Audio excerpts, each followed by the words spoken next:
Good morning, good afternoon, good evening, depending on where you're dialing in from. Thank you for joining. Thank you for listening. Please remember to like, subscribe, and share if you find this content helpful. All right, I know that was quite a lot, but I had to go through it to give everybody an idea of what this book is about. Welcome, Brother Makayilu. Good to see you. And Bote to everyone. Bote. Sister Matridi, welcome. Mama Shelley, welcome. We have been discussing the book of Baruch. That's what we've been studying this week. All right, let me hear what thoughts y'all may have. Questions, comments.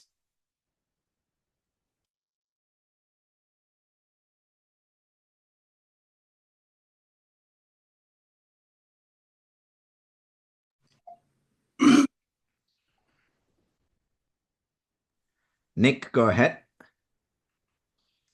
Yes, I'm just gonna say that I never read that book, but what I've just found right now is something that comes to my mind is the the book of the law, the book of the law,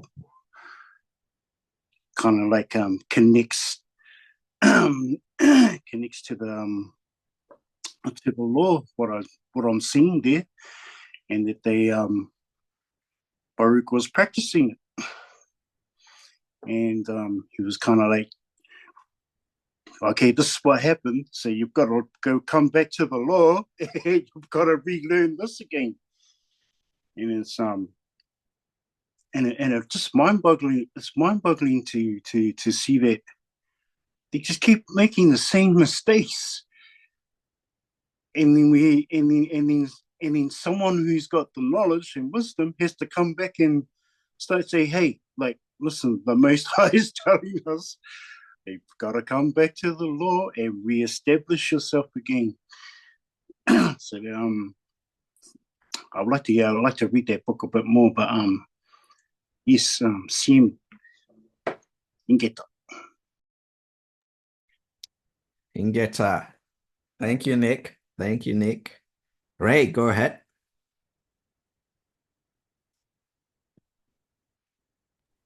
All right. Got to try to get used to this computer. Yeah, this book is interesting. I'm still waiting for the hint that why this book was deleted, but I'm sure I'll find out before this is over. And the timeline with the story is 600 BC. Mm-hmm. And I'm trying to build a timeline from now till then. And according to what I have, that happened at least 300 years before Alexander the Great. Mm-hmm. And that would be maybe another 350 years before the Maccabees, mm-hmm. what we studied last week. And was he a Levite, Baruch? Because I think Jeremiah was also. I'm not sure. And yeah, Jeremiah, he really went after those idols. I mean, in that last chapter, it was all about what can these gods of wood and stone do for you? Nothing. Mm-hmm. Absolutely nothing. Mm-hmm. So, yeah, interesting book, but I'm waiting to hear the rest, what everybody else got to say, and get to. All right. So I'll jump right into some of these issues that you raised.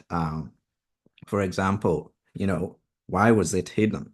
I think it was hidden because we know that the canon of the Bible was put together by the Roman Empire, Constantine and all that stuff, the different councils. And when the Roman Empire fell, it metamorphosized into what we call today the Roman Catholic Church. So what are some of the zip codes that you see on the modern Catholic Church? The adornments, the silver, the gold, whether it's in their robes or in their buildings. What is some of the wealth that you see in the biggest organization on the planet? The wealthiest organization on the planet, I think, is one of them is at least the Catholic Church. All right. I saw a report that put them as having 10 trillion US dollars. I think this was as of 2021 or 2022. Okay. Look it up in the news. I mentioned about an event in Los Angeles. There's a Catholic church there that's been fined, or they've settled on a settlement of about $800+ million. In this book of Baruch, it talks about there was no end to how much money they were acquiring. This happened BC. Like you said, they're still doing it today. That's one of the clues. If they left it there, we would read it. Everybody would read it and be like, this looks like y'all. What's going on? And it's still going on even outside the Roman Catholic Church or its children. It's going on with even Protestant churches. I mean, a lot of people are disappointed with Christianity in general, mostly because of those who have engaged in it as a business. So you see, those traits have still been passed on. It's like a slave and rape culture. It is. I mean, they settled a case in Boston about 20 years ago. Huge. I mean, a lot of the settlements weren't disclosed, but it was huge. And to have grandfathers, grown men, get up and testify of getting raped. And, the Catholic Church, through their history, they just transfer these priests around the world. Oh, let's send them over there. Let's send her over there. Because they're women, the nuns are doing the same also. I have a relative that grew up in an orphanage, and he told me, the nuns took advantage of all the young Black men. They were their play toys. Yeah, I've read about some stories in Canada too that are coming out right now, and they're having to settle cases there. But even outside of the Catholic Church, let's even go to other religions. There's many religions, especially from the Asian continent or Asia, that have idols. If you walk into some restaurants, you'll find an idol at the door, and they put food out to it in the morning, and I don't know when else, Yet, if there's a fire, they're going to carry out that idol. Why doesn't it carry itself if it's a god? Those are some of the clues that if they left there would tell us what's going on. Who are these people? It's the same people they're talking about. It's like we got to be careful where we go to eat. What you're basically saying. I'm just saying, look out, open your eyes, you see them. Okay? I don't know if the food will affect you negatively if you eat it. I don't think so, but it just depends. I really don't know whether that will happen or not, but open your eyes, you'll see them. Whether it's restaurants, some of them are not restaurants, they're just businesses, they have those idols in the temples, which are supposed to be their gods. Or maybe they're making trips to go see certain elements that are worshipped, whether they're made of stone or made of wood. Right? Now, you talked about the timeline. That's a very good point. Before I go to Sister Petrina. Yes, this book the events were happening around 600 BC. That's right. I gathered that as well. I also saw some textual evidence that indicated that by the time the book was compiled, which is between 180 to 100 BC, there may have been multiple authors that compiled the book. So they were writing or compiling whatever pieces they had as if they were Baruch. Remember, the Greeks had their hands on it first. Correct. In fact, the existing translation manuscripts are in Greek. That's absolutely right. As to whether he was a Levite, I don't know. I'm not sure, but it would be interesting to dig into his heritage. At the beginning of chapter 1, it gave his father's name, I did see, actually, now that you mention that, let me point this out. Those names that you saw over there at the beginning, if you look at those names, the way they're written, like he was the son of Nerias, son of Masias, the son of Sedekias. Now, this is not the way we read those names in our Bibles today. So, for example, Sede, Sedekias or Sedekias, that's Zedekiah. So if you look at this, Chelkias, it's Hilkiah. And as soon as you dig into those great grandfathers and so on, you'll determine which ones were Levites, if there were any Levites. And that will tell you whether he was a Levite. Good point. All right, Sister Patrina, go ahead. Yeah, Boti. I just wanted to comment about the idols that we see in the Chinese restaurants and even in the Indian shops and things like that. Those are money mantra. They call your money. So it's like you will be always going to these shops and spend your money buying things in these shops. And you're asking where my money is going, but you always go back to these same shops and spend your money. But we know when we buy stuff that we're supposed to pray on everything, before eating, when you're in the shop trying on clothes or anything, I teach my children to pray on everything. Even if we're trying on shoes in the shops, we pray on it before we put it on and everything. So we have to be prayed up all the time. We have to consecrate these things that we buying, that we going to these places to get, because there's no other way that we can get this stuff. You have to go to these shops. You have to use these resources or whatever we need from there, but we can break whatever spell or whatever thing they put on these things, so we can have something blessed that we can use for our home. Even before you reach home, you're supposed to pray on these things before coming into your house. Even when you're in your house, you pray on the water, everything. I pray on everything, no matter who give me what. I pray on everything. Because why do I do that? Because I had a problem before of someone giving me something that was done to it, and I had to be delivered from it. So with me, I get that knowledge now through going through what, like the word say, what the enemy has won for evil, God turn it around to good. So I have that knowledge now to pray on everything that I get. I teach my children to do it. Everywhere we set our feet, we pray. We getting on the train, before we set our foot on the train, we pray on the train.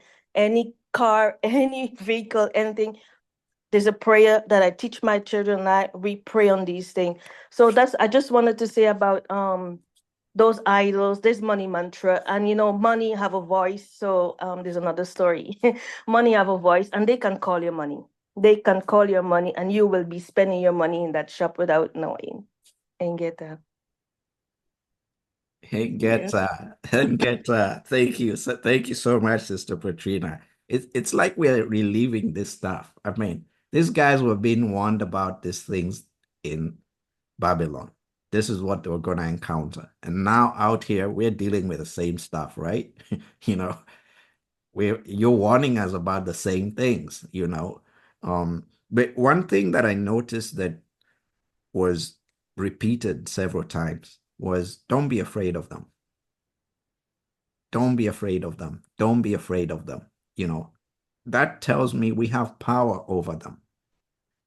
Of course, take all the precautions like you talked about, Sister Matridi. It's wise to do that, but let us not be afraid of them. They ain't got no power over us unless we let them. Mama Emma, go ahead. All praises to Sanini. This is interesting.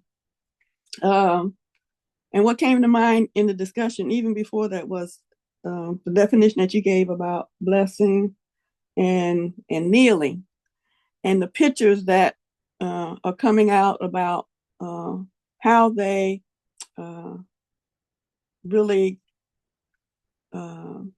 colonize the continent and the people and the diasporians.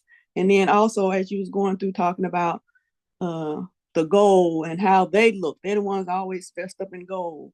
And even in our modern times, you know, because I followed fashion a lot in my studies, and then what come out recently about France. And see, and the thing that stuck to me was like France was real big in fashion, and in their fashion they always a lot of gold and silver, all this decadence.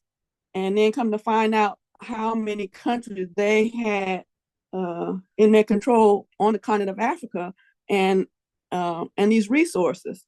So again, the pictures that they're showing even now in the colonization, after they, again, how they attacked them, and they said they used the technique of attacking them at nighttime because they had stolen the invention of lights and stuff that was used to help civilize them, and now they're using that information against the continent of Africa.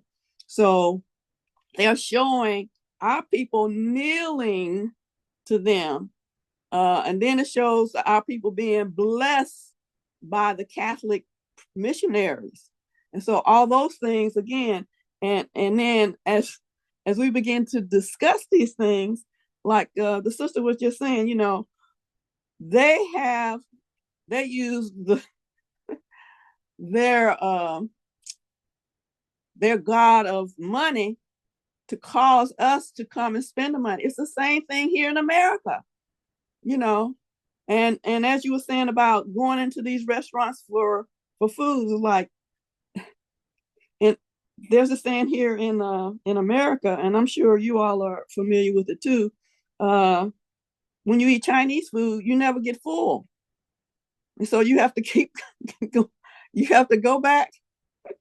But, you know, those restaurants are in our neighborhoods. Like right up the street for me is this little Chinese restaurant, you know, and you eat the rice and the stuff. And I mean, it's just amazing how all these things, like you said, but again, the awakening is causing us to recognize the trap that they had us in, and to be reminded that they don't have power over us. And that's what the Most High is saying. You got to realize that I have provided all this food that they have taken and used against you to cause you to go to them and to always have to be aware of what they're doing in order to get the food that I've given you. There's a scripture, it just comes to mind, and I don't know where it is right now, but he says, everything that you have received under their so-called colonizations or whatever, he said, any good thing that you have received is because I still gave it to you, not them.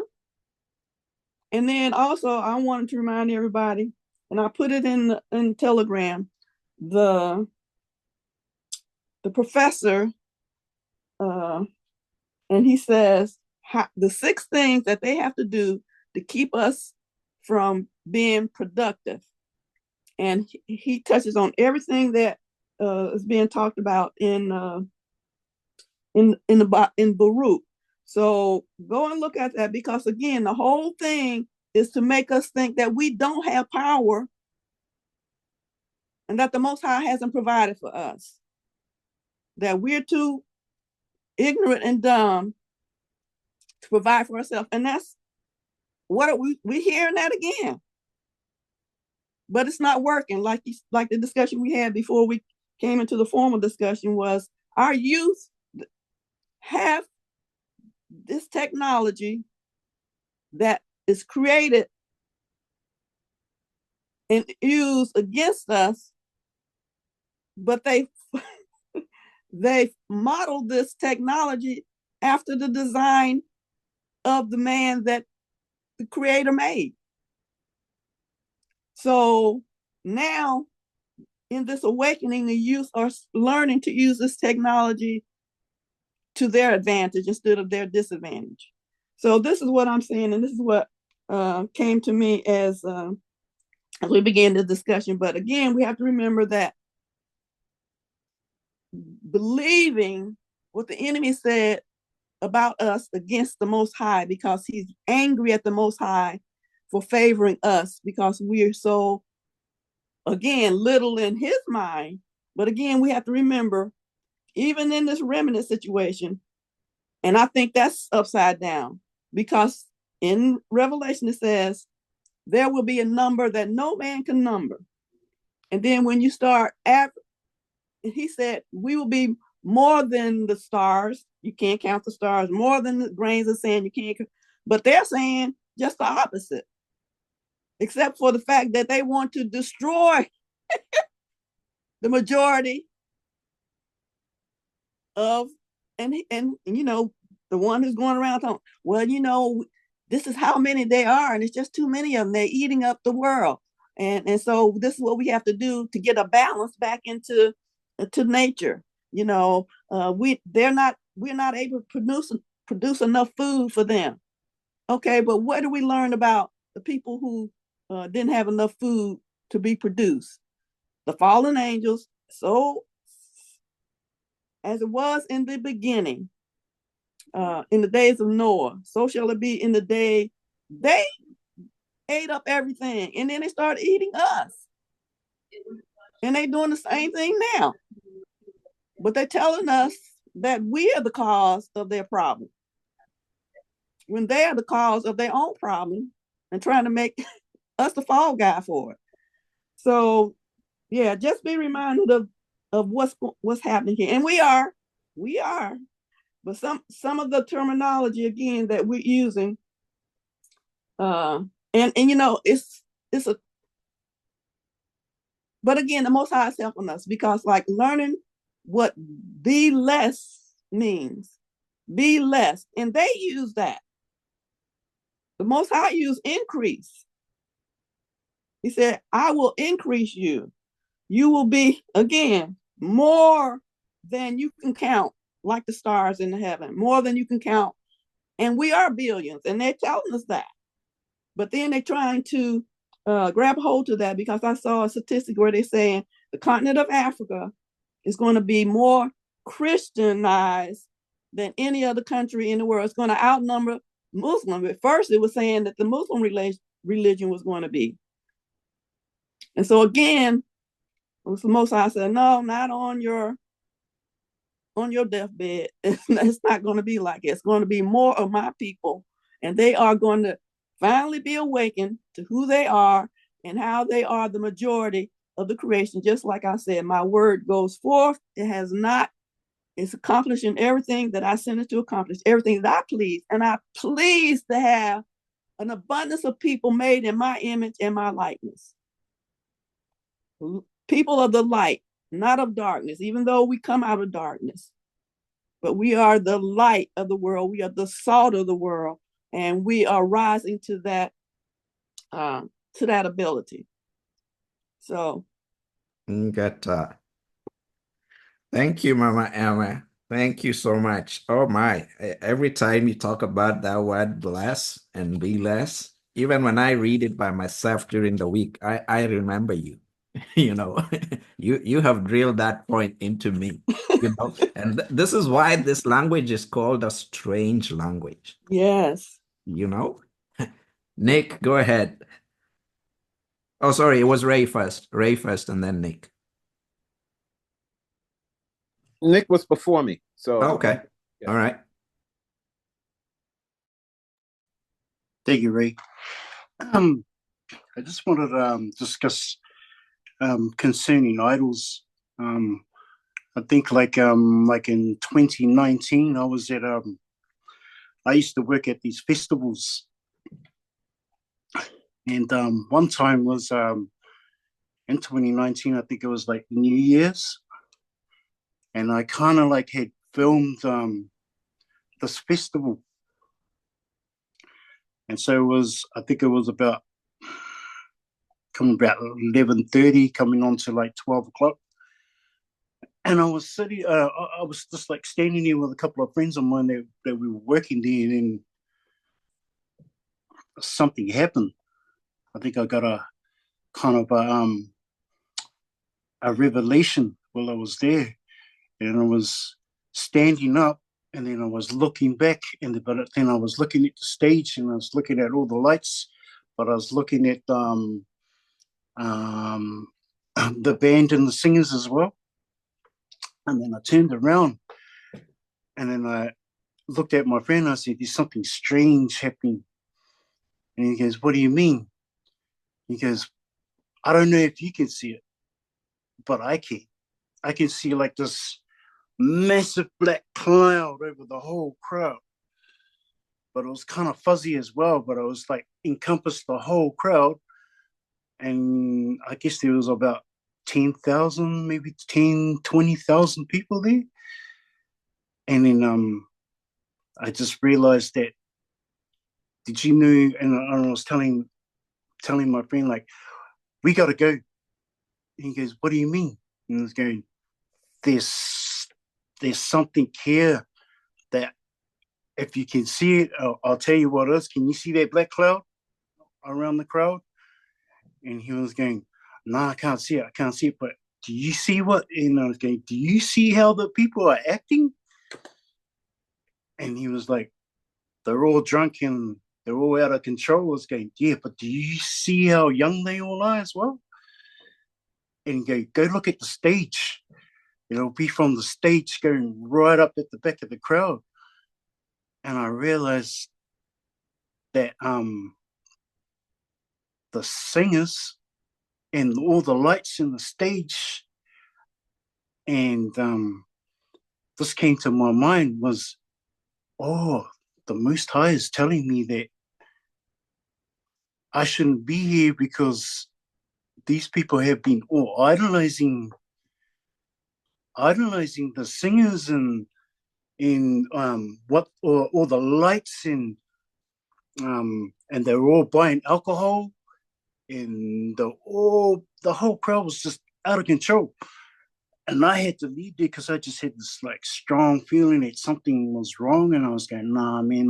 Like in my gut, I was just like, "Nah, I've got to go because I can't handle this crowd." And then I realized that, just as we were talking here, that do you see all the like all the festivals that are happening around the world concerning like the Olympic Games, Commonwealth Games, and you see the worshipping of all these idols that they're bringing out, and it's kind of like they don't see it, but you can see what that symbols are. And it was the same thing that the revelation that was happening to me over in when I was watching these festivals. It was the same thing, and I didn't realize what that was until as I came here and started to learn the Book of Law, and started to have these conversations about idolatry and stuff like that, idols. And I just realized that the reason why I didn't go back to do those festivals was I didn't want to get caught up in those crowds again, because I just had like a really bad feeling what was going on. And I was telling my friends as well, okay, we shouldn't be here at this time because all these people are actually worshiping the. This is like a kind of like a form of worshiping, but what I felt there was the enemy, and what I felt there was like a complete darkness of It felt like there was just like the Kari and Pimpa was there, and you could feel this real gut feeling like you're like, "Nah, I've got to get out of here." And I always wondered why I was feeling like that until now. And that will bring me back to like, he's trapped a lot of the people from Osolele and who do not know the signs, and don't know what actually they don't know what idols are, because these are one of the signs of what actual idols are as well, because they're not just like sitting down idols and standing here in ornaments and that. They're actually alive as well, and they're actually the performers, and the lights and all the glitter and stuff like that. It's kind of like you're seeing a Christmas tree, but you're worshiping the Christmas tree on the statue, which we're not supposed to be doing. So these are like the Most High is telling me like you can't go back there and work there again. So I haven't been back there. I used to work at these festivals for about a few years, 5 to 6 years. I was a manager there, but I never go back there anymore just because of that. And now I know why. In Geta. Thank you, Nick. Thank you. Oh my goodness, I have a lot of points to talk about that. But Ray, go ahead. I'll come back to it. Yeah, Nick, you got a gift because I think a few months ago there was a Kirk Franklin Will Smith concert in South Africa, and a few people were trying to ban it or telling people not to go because it was a worship fest. You know, you go to these concerts, you recite, you sing these words, you're really reciting a spell upon yourself. So, you know, that's the second time I heard you had that situation. So you got a gift, bro. You know, hold on to it. And you know, I'm going back to the family of Baruch, if he was a Levite. The name of his third great grandfather goes back to a Levite, but it doesn't say specifically that's him. And also in Baruch, you could tell I did a little word research, and all these names that end with IAS, they were Greek. All of those names were handled by Greeks because IAS in the Greek language is like a prefix of a noun. So already we could tell those are not Bantu names. None of them. You know, even the way they spelled Zedekiah with an S. That and when I first saw that, I'm like, Zedekiah with an S? Yeah, I remember that's more Grecian. It's far. These names are so far away from Bantu. It's. Oh, I shouldn't be surprised. You know, they tampered with it. Then the Romans changed the names to. Who knows? The scribe probably put their own name in there, for all we know. But anyway, that's in Geta. That's all I got. Thank you, Ray. Before I go to Michael, you know, on the names, so the version that we were reading spells a lot of these names with like IAS, like Nereus. But some King James versions, especially like the ones with the Apocrypha, the advanced edition, they would spell that with IAH. So instead of, for example, the way they wrote Zedekias, right? It would be Zedekiah. It would be IAH. And IAH, like you find in Isaiah, Jeremiah, Nehemiah, and so on, the last part, IAH, is actually Yah. About that. Because remember, the letter I was in existence before the letter Y. Yes. And the letter Y was replaced with J. That's how they got Jesus. And I was with a Y. Yeah, before they were trying to pronounce the Bantu pronunciation of yeah or Y. Yeah. So the Greeks wrote it as IAH. When they wanted to write Jesus, they wrote IES, Jesus. Mm-hmm. Then the IE or the IA was replaced with a J. So the Rastafarians say Jah. Mm-hmm.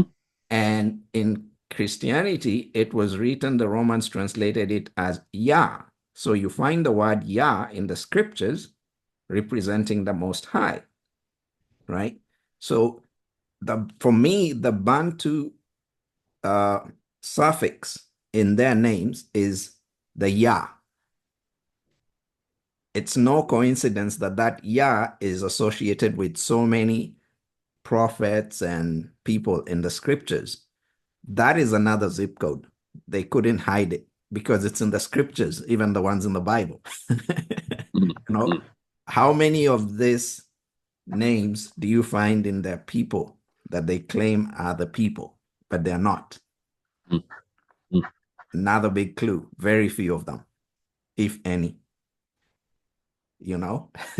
So they thought they had us, but not quite. All right, Michael, welcome. Go ahead. Sammy family.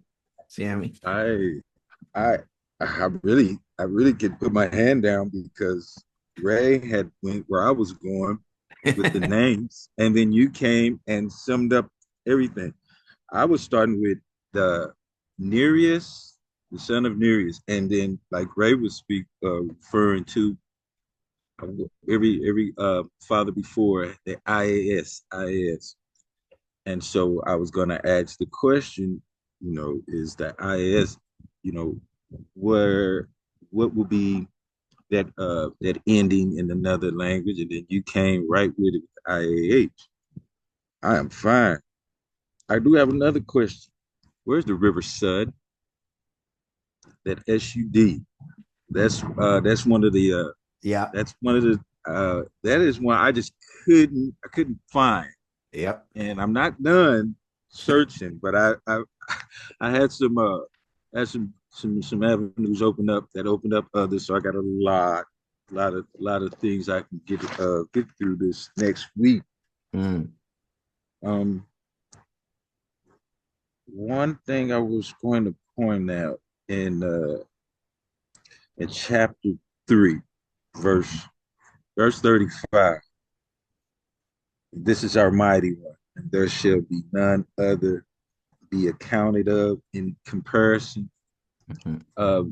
With all of this being talking about idols and everything, that stood out to me, and it was just like a big, just a aha moment of these last few years where they could dress up whatever, and they is whoever, they could dress it up however they want to. Anything other than him, it's idol.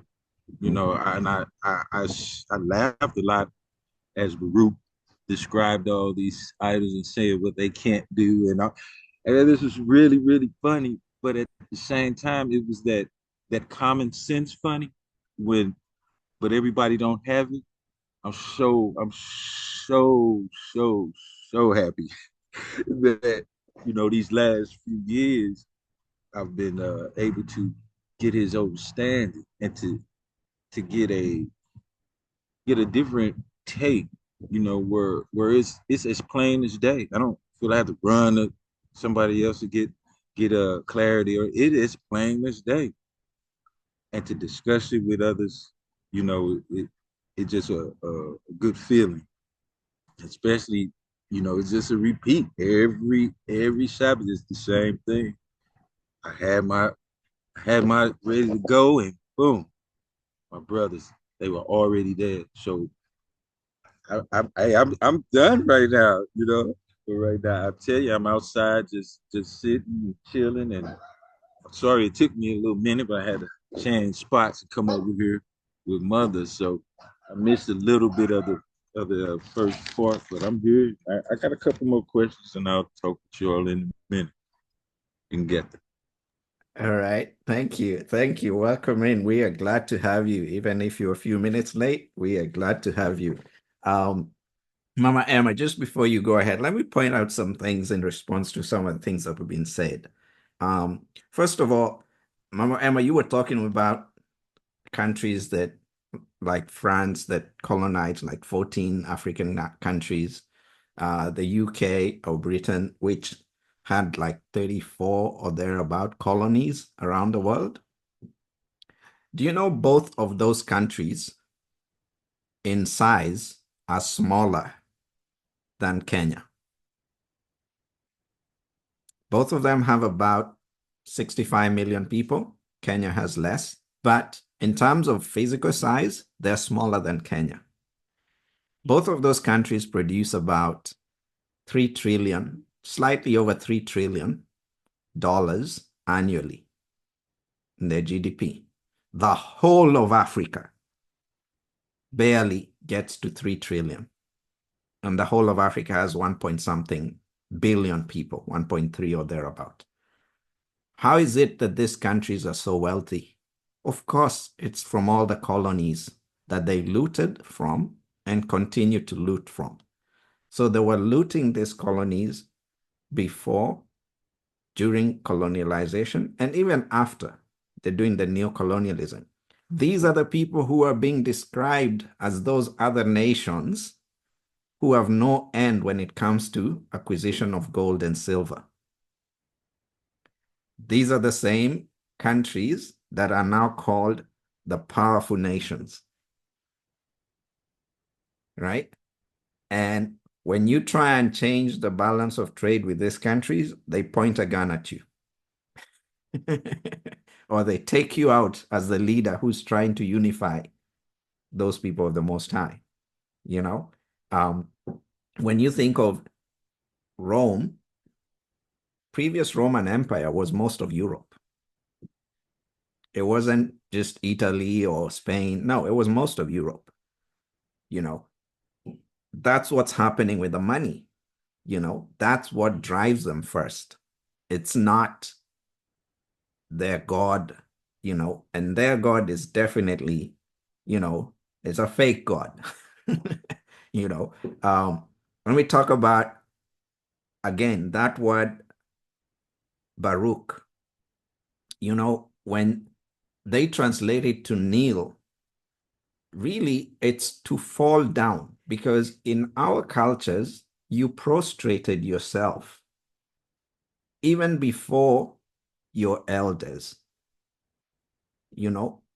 So you would prostrate yourself or, you know, kneel down in a way that they can bless your head or something like that. But if you're dealing with God, when the elders went to the shrines, you know, or the groves where they were going to pray, they were not going there and kneeling down. This kneeling down is a concept from Europe, you know, because it's still an affront to the authority if you're on your knees.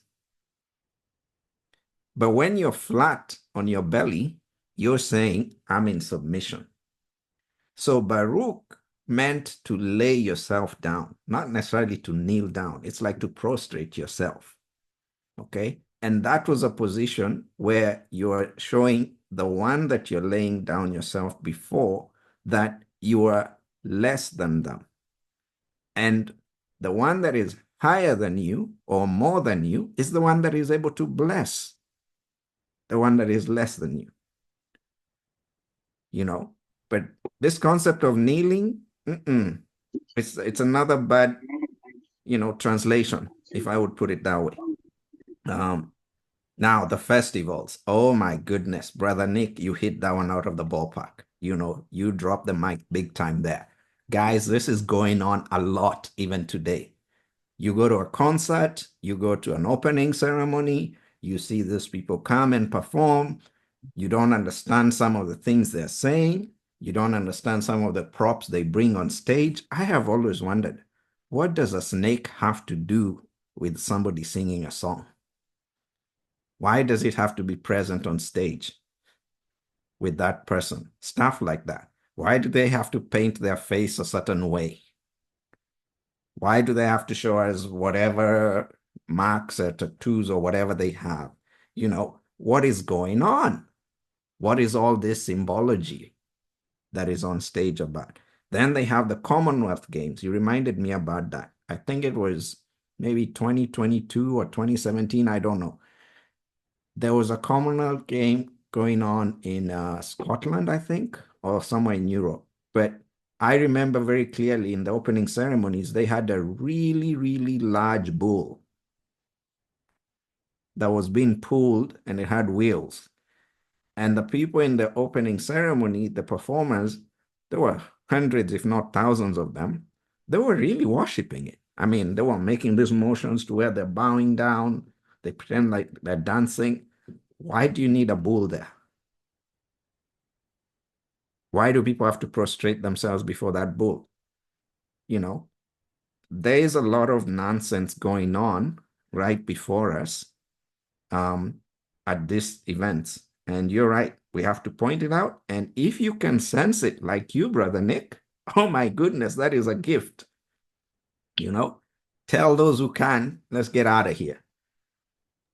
And I didn't even know that. I didn't even know anything about festivals or anything about rituals or idols in there. It's just, I was just like I said, no, we just we have to go, man. Like, we can't Yep. be here.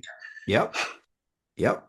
I mean, the things that the Most High will show you, because we just read, he shows us his word. He doesn't show others. He only shows it to solely, So, I mean, it's that serious. You can be seeing that black cloud and everybody else thinks like you're crazy. But they see it. You see it, they don't. Just like you have dreams, they don't.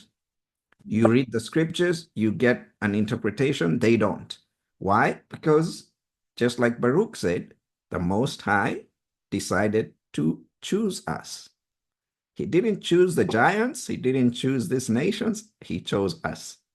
And that's just the way it is. He's not changing. That's the way it is. He did it, not me. He did it. And they have to deal with that.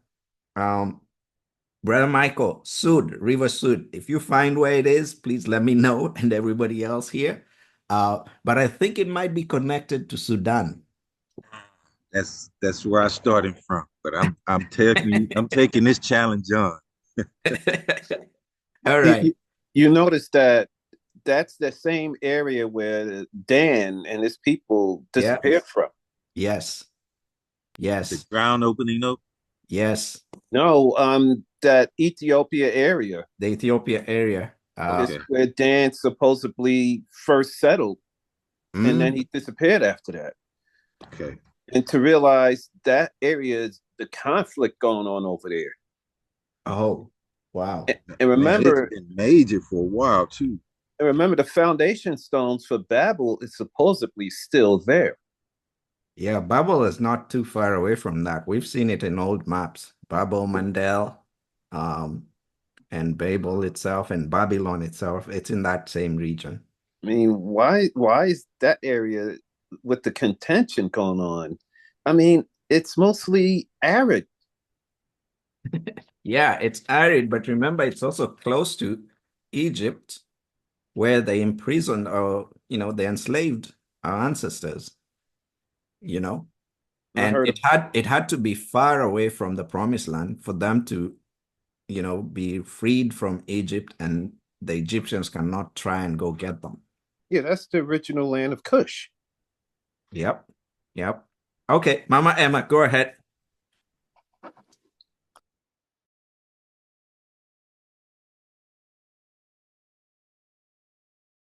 You might be on mute if you're speaking, Mama Emma. Yeah. Okay. Yeah, I was muted and looking in a different direction, so I didn't know I was muted. Yes. To add to that, and to it might cause some more questions, but I think it'll help each one of you go in, keep going in the direction. It's just another piece of the puzzle that will make this thing brighter and holder. Okay, so when you was talking about the Greek and the prefixes on the words, what's at the beginning and at the end. So what came to my mind was in Greek architecture, they always show us about the columns, and they call those columns ionic columns. So in my mind, it's like, again, we have to take in consideration how they mix up the letters, but iconic is I-C-O-N-I-C-H, I think is how you spell it. I might be incorrect in the spelling. But anyway, pillars and columns, and then also how in esoteric studies of the Torah and the Talmud, and you have the cosmology, okay, and they show us this one of the man, and then they also show the ones with just the circles. Okay, so each one of those things represent the human being and the qualities of light and power within the human being. And again, like you said, how the Greeks, because they went to Egypt and learned all this information, and they tell us that, but now they're trying to say, no, we taught it to We taught it to them. So, but anyway, the point that I'm trying to make is that tying all that to the building and lively stones and the man and how they have taken who we are, made an image of the Most High, and we know the Most High is totally spirit, totally light. There's no darkness in him, and he's the power of all powers. He's authority of all authorities, but he made us in his image to be his representation fully in the earth realm. Okay. They also had certain powers because they were given the power to watch us from the previous civilization, because it says replenish. Okay, so what are they supposed to replenish with? They're not supposed to replenish with the ones that he destroyed, but that's what it ended up being, or has come to that. So anyway, just to add some more foundation to that. And then when you talked about going back to that word kneeling, and then you said it's prostrate, laying down. Okay, what I got from that is they were paying homage to the ancestors in the earth. They weren't necessarily from what I'm learning now about how the ancestors, how our forefathers honored their forefathers and mothers, what had to do with the earth,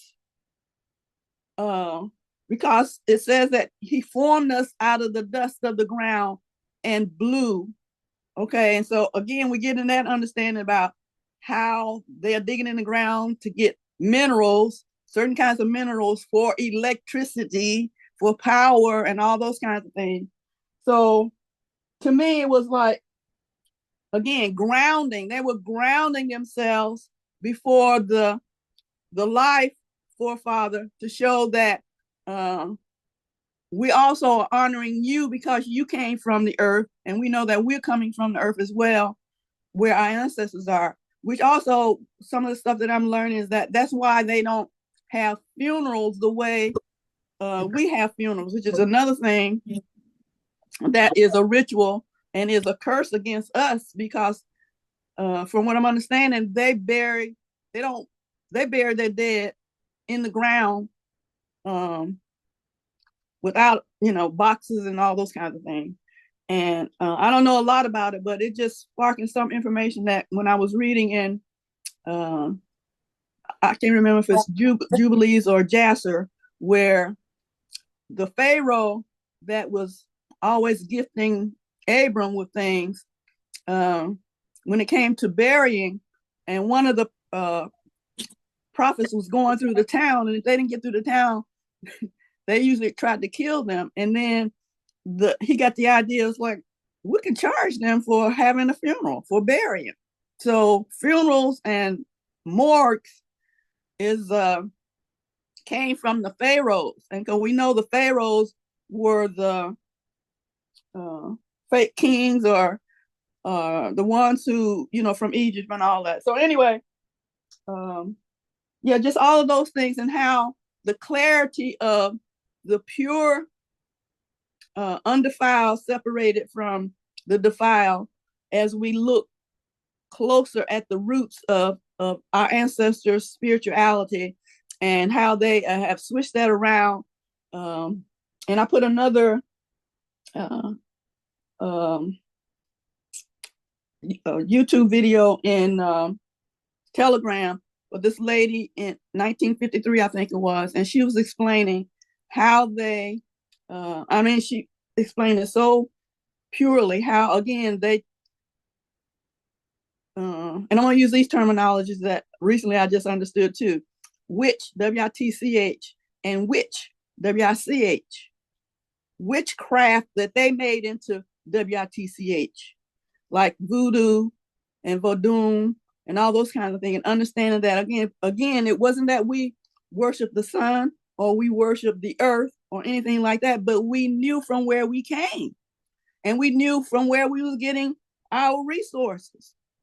Our resources is the sun, and how Christianity has taken that, S-O-N and S-U-N. The sun rises, and when the sun sets, I mean, it's just so many things, but the Most High is making it so clear. And again, the discussion that we have about getting so excited about the youth, grabbing hold to that understanding, and understanding how they are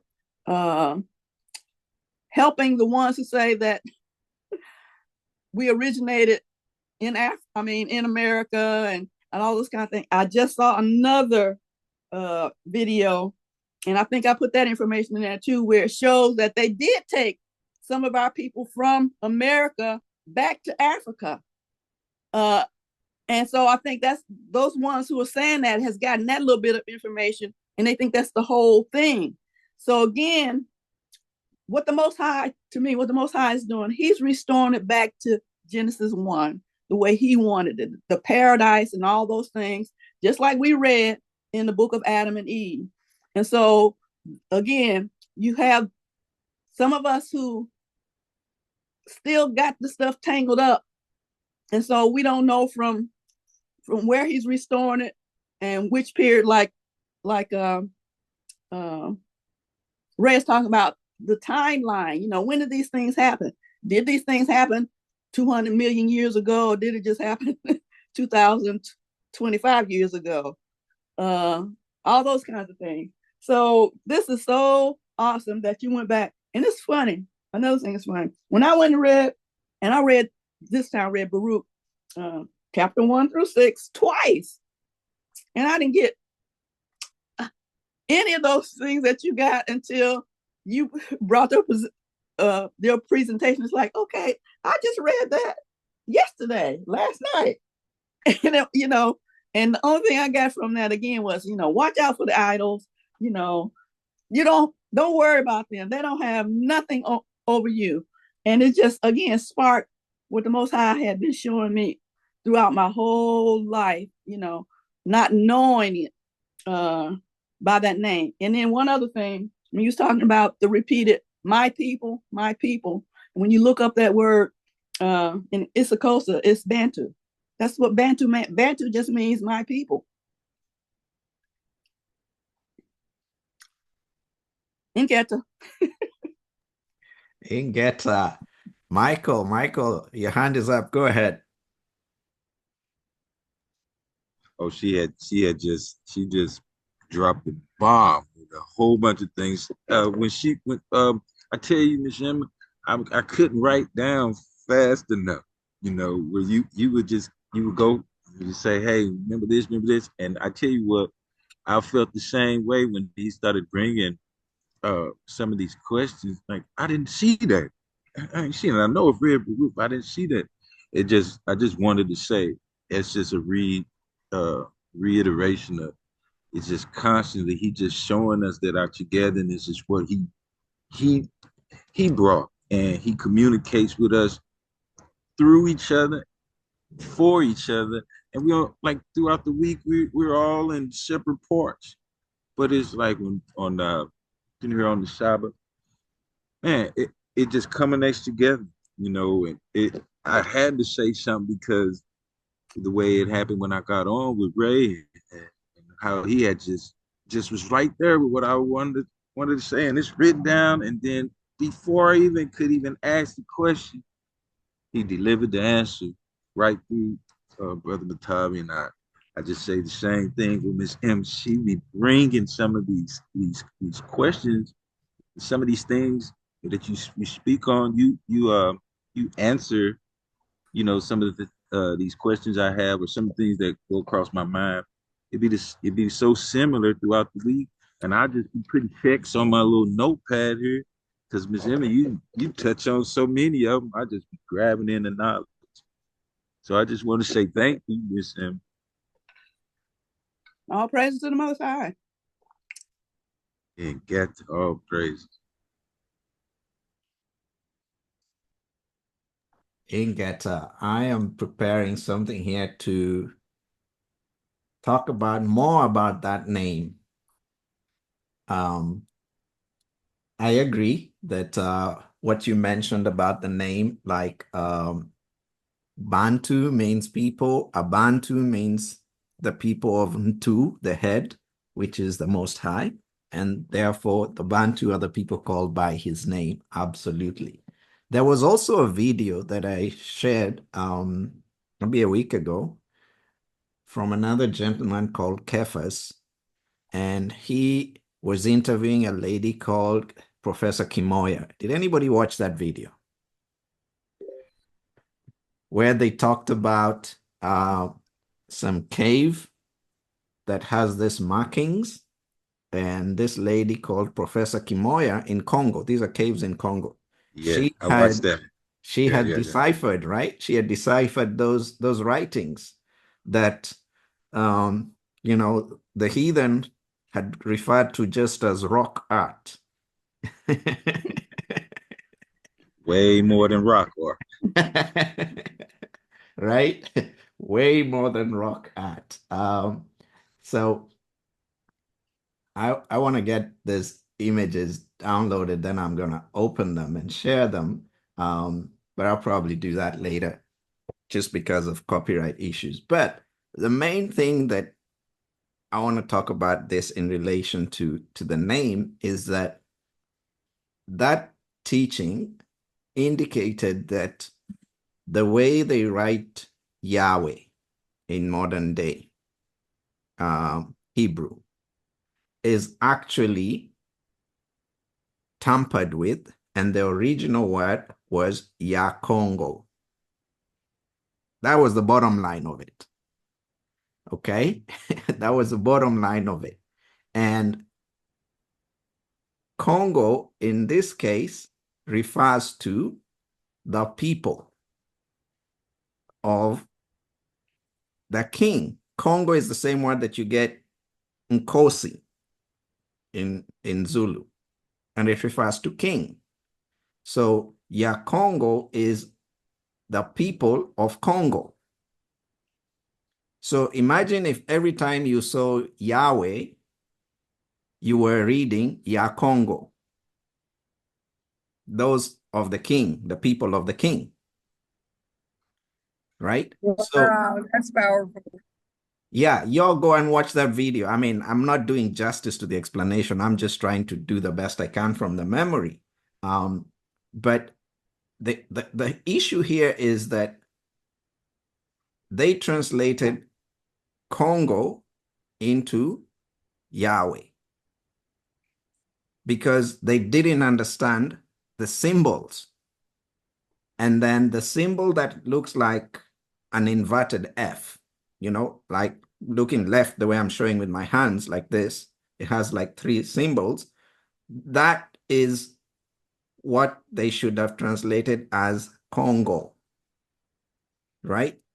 So they went with Yahweh, and there they lost us and they lost everybody else.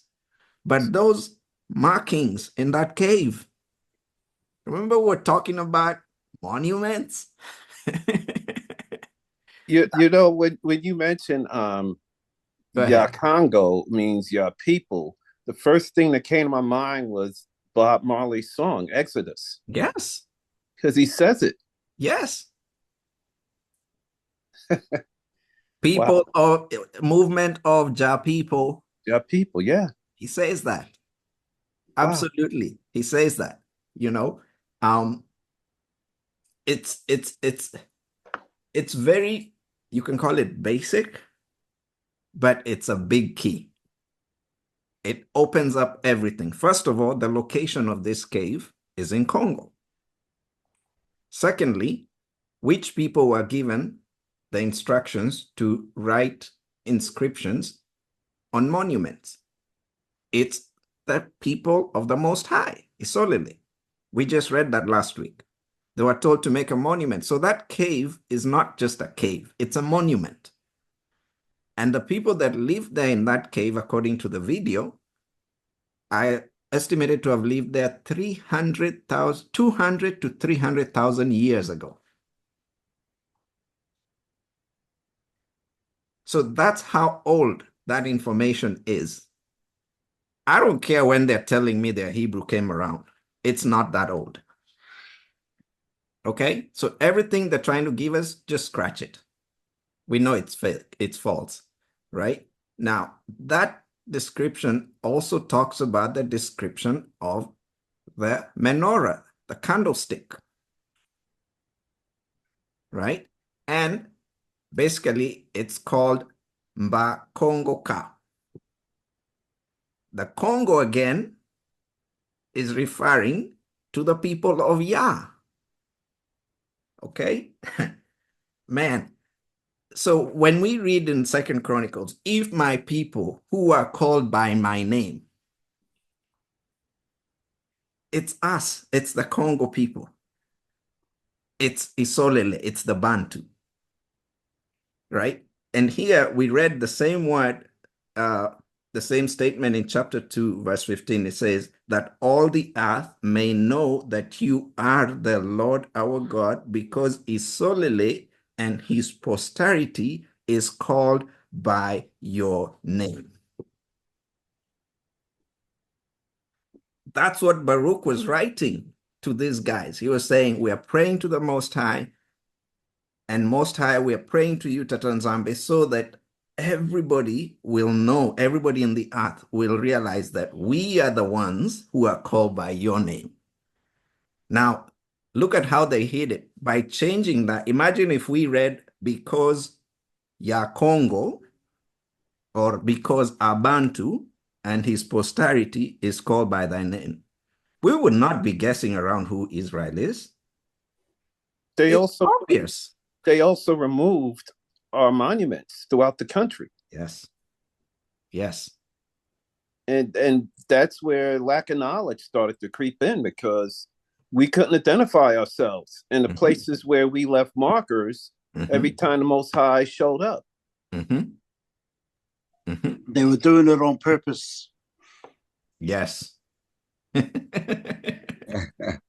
Now, remember, Congo can refer to the people. Congo can also refer to the land. It also referred to the language. Okay?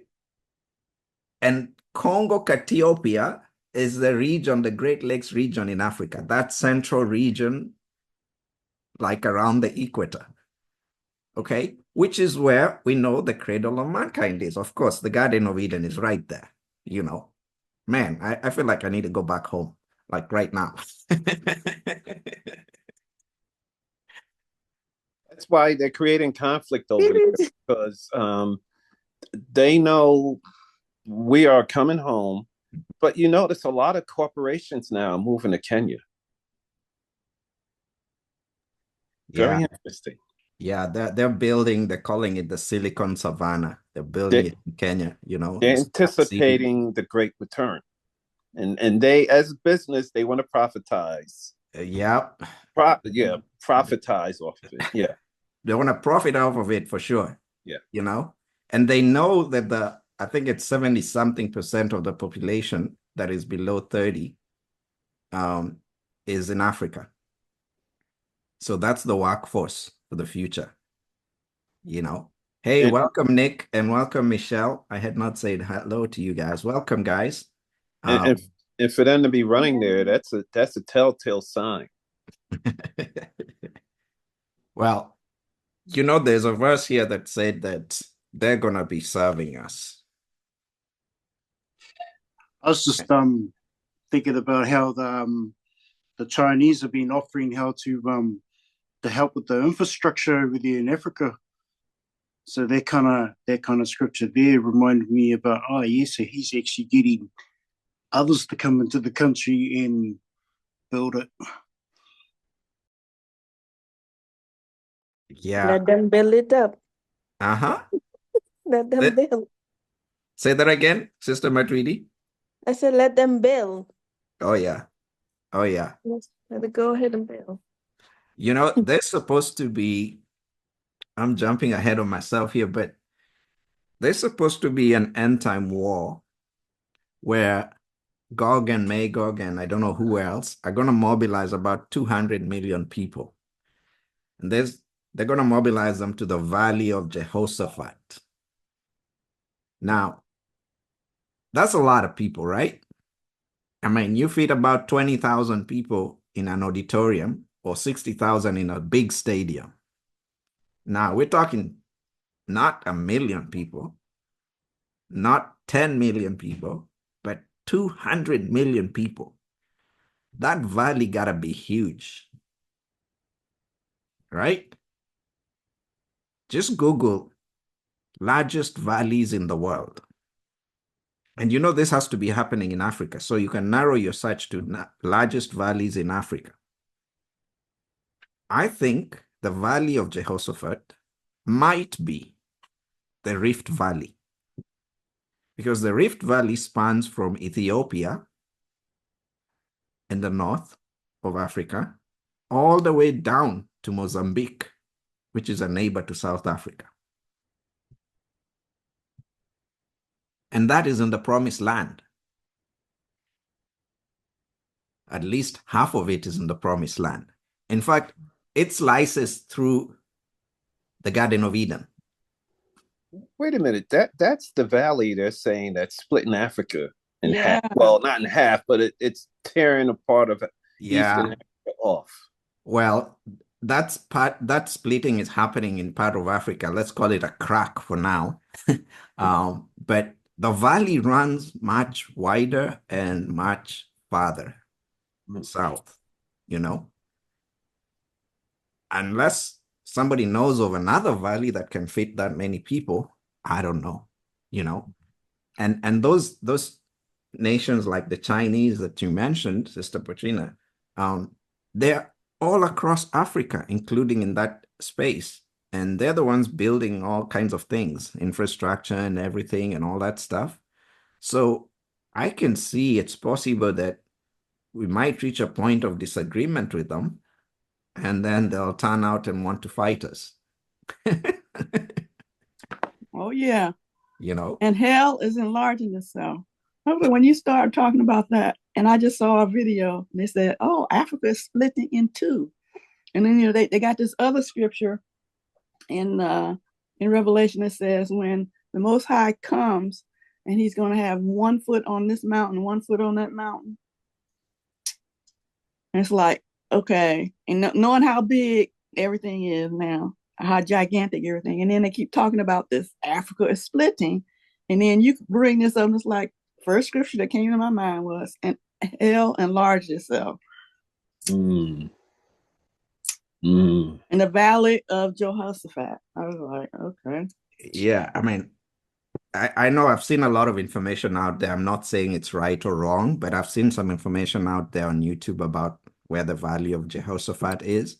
For me, I think about this war that is supposed to, or this conflict that is supposed to happen at the end, and that number of people has to fit in whatever place you think is the Valley of Jehoshaphat. Yeah. But the other thing I think about that is the Most High said he will not destroy the earth anymore in order to get rid of the ones who destroyed it in the first time. Mm-hmm. Because he made earth a paradise for us. Mm-hmm. Well, let's say hypothetically, right? Yeah. We go home. Mm-hmm.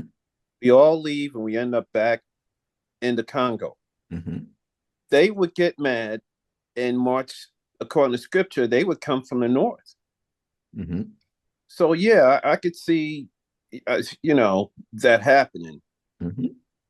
But I had a dream about that. I'll tell you about later. Oh, wow. Okay. Yeah. You know, go ahead, Mama Emma. When you bring up that part, Ray, that again, it reminds me of things that's already happened. That came from the north. They said that because we disobeyed, that the Most High sent these hordes of warriors from the north. Okay, and then other things that we learned about the north is that's where the 200 fallen angels came down. But as I like Latovi is saying, I don't have any receipts on this. It's just some thoughts about some of the stuff we have been reading. I don't think they all came down in the same place. Mm. Mm. Well, That's a good thought. Go ahead, Ray. well, the area, you got between what is called modern day Israel today and Turkey. That's supposed to be the area where they fell. Yeah. And yeah, I just feel, me personally, I believe they will, once we return home, you got to realize they tamper with our scripts. Now, what we believe as Exodus, they jumbled it up. What they showed us happen is going to happen. So who's to say that scene with Pharaoh's army? Yeah, they'll try and get us, but we'll be on the other side of the valley. So they're gonna, I don't know, think they could find by then. Who's to say technology will be in use? Because when we return home, it's supposed to be bigger than the first Exodus, to the point where we will never remember it again. I mean, you're talking about people from all over the corners of the world coming to one place. You could see the devil get mad. He's at bay, and then okay, like in the movie, Pharaoh. Okay, the shackles are off. Pharaoh's coming after us. We're running. We're protected by a wall of fire. They're running to come and get us, and then the earth, as we saw, opens up, swallows them all. I mean, Ray, I find comfort in the words of Baruch, even that we've just read, because he many times repeated and explained that these guys, these heathen nations, their gods, they cannot even defend them during war. Their gods have to be carried on shoulders. Now, when I think about what he's saying, that our God is the one who talks to the stars and they answer, right? He was basically telling us back then, guys, chill. The Most High got this. Now, think about the time of the first Exodus. Egypt and Pharaoh's regime was the superpower of the day. They had all the technology, right? And the Isolele were just slaves, right? There were no match for them. But the Most High is the one who came and showed off who he is and delivered us from the superpower of the day with all their technology and everything, right? Today, most of the countries in the promised land, think the river of Egypt, the Euphrates, everything below sub-Saharan Africa, that's the promised land.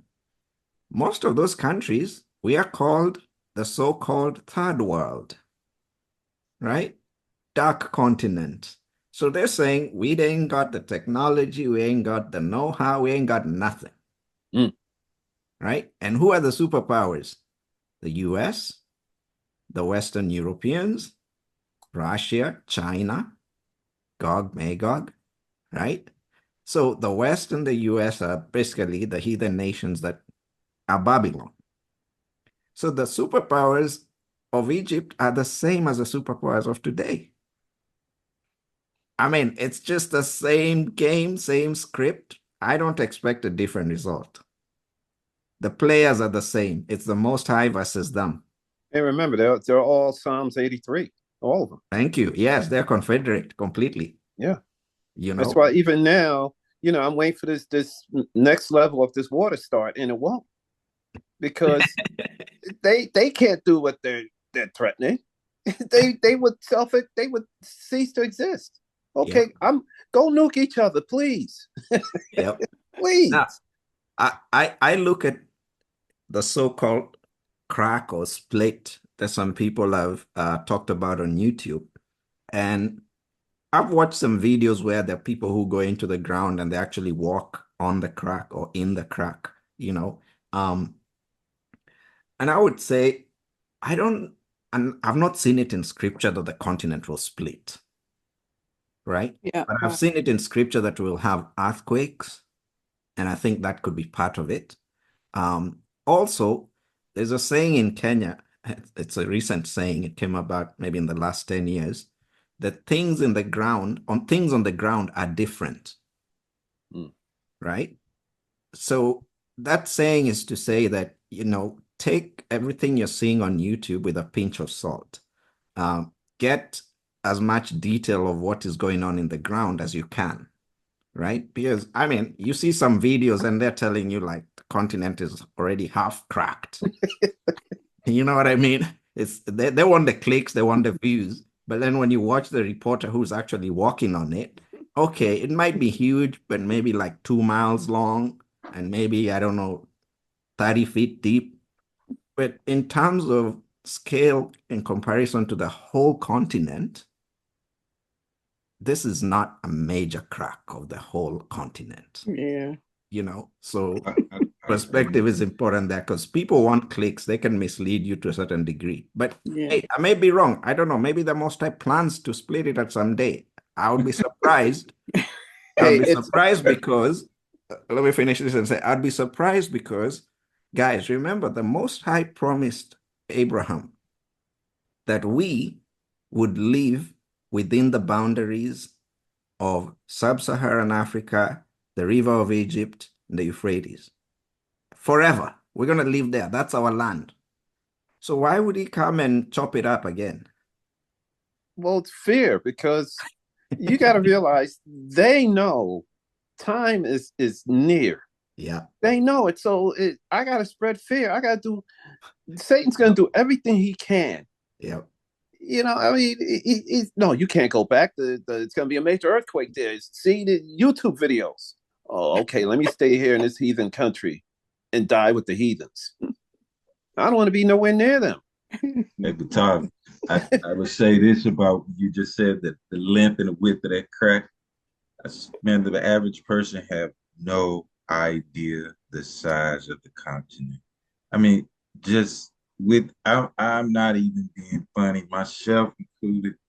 It is absolutely massive. Massive.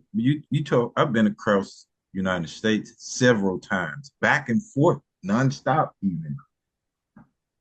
And you telling me I can go back and forth across from west to east, and I still haven't went across just the top portion of the country.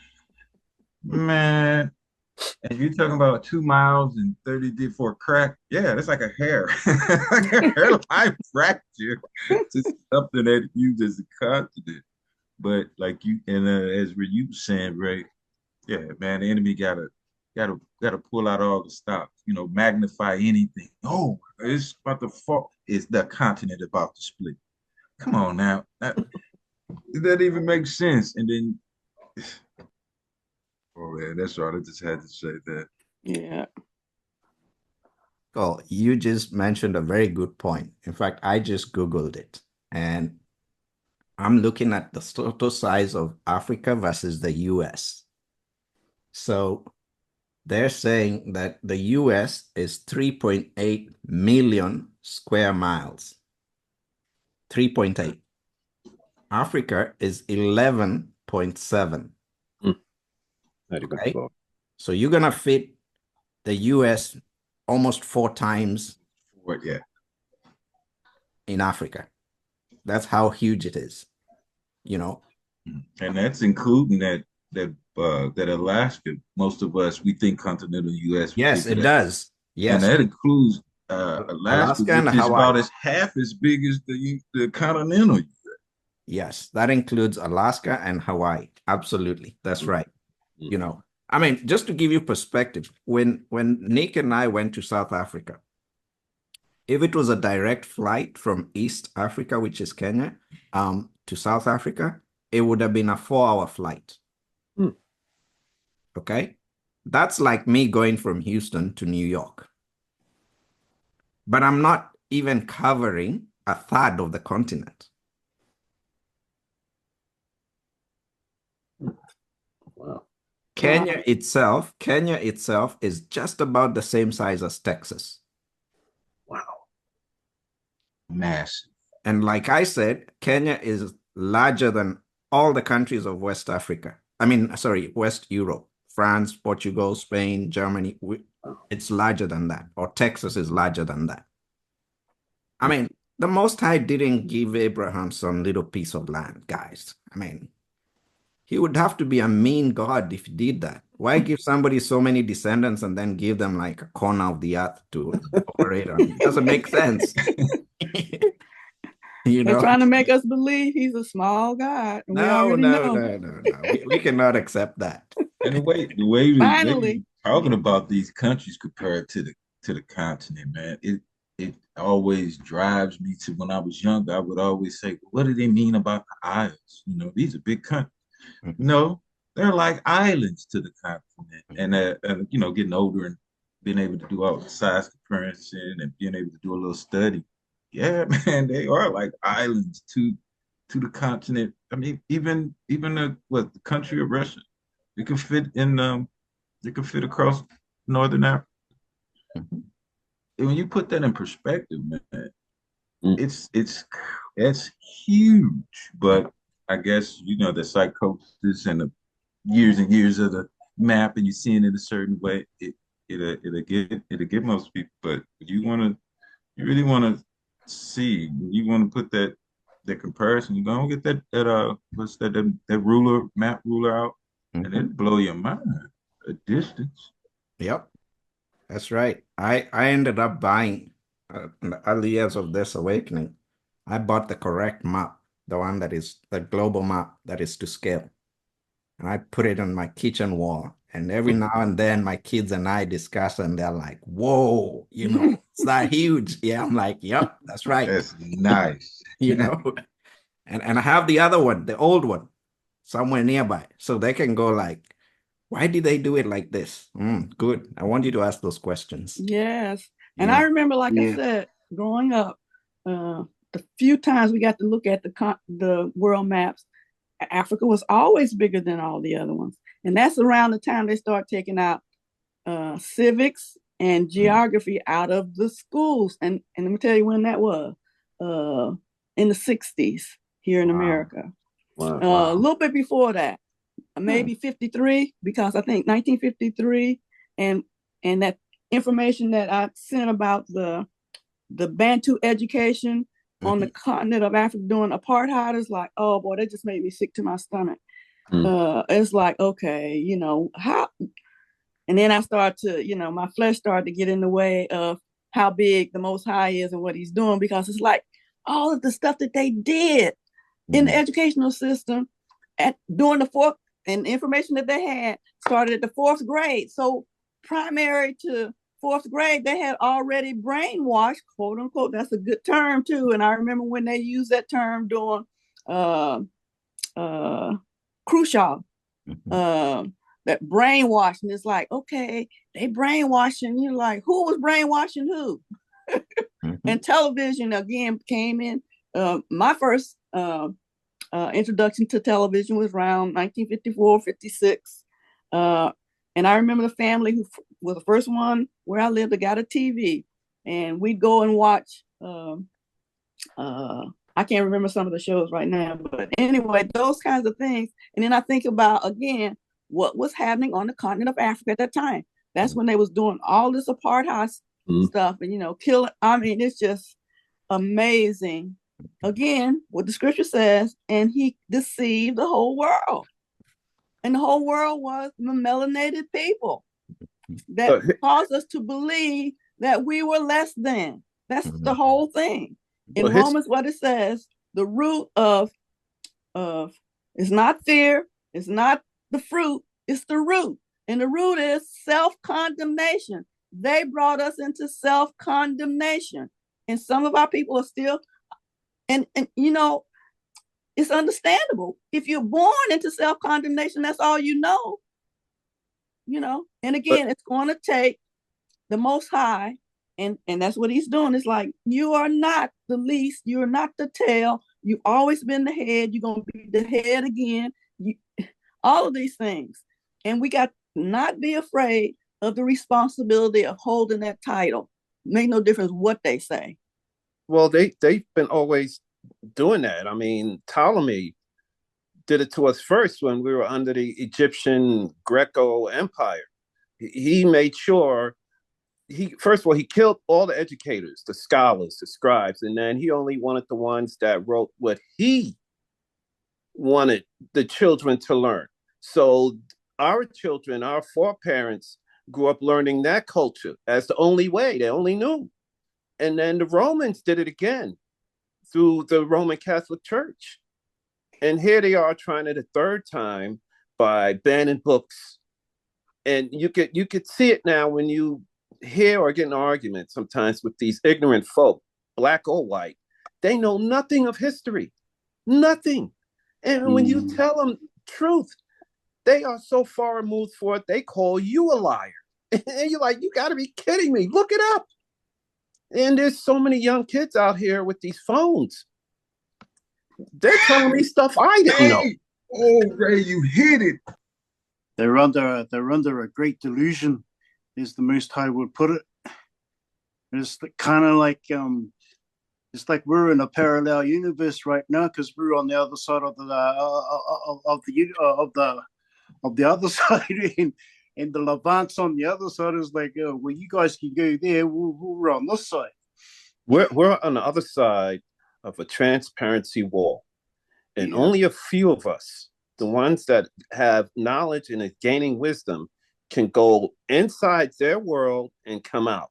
Us, groups like us, we can see them and then walk through this transparent glass wall or whatever and communicate with them, be in their world and hear what they're talking about. And we can remove ourselves and realize, wow, these people are really toast. I mean, they're done. And I don't want to mock them because that was us at one time. But sometimes, you want to just take a person and shake the truth into them, and you can't. Oh, Ray, I was just saying that these guys are toast. They don't even know what's coming to them. Thank you for joining. Thank you for listening. Please remember to like, subscribe, and share if you find this content helpful.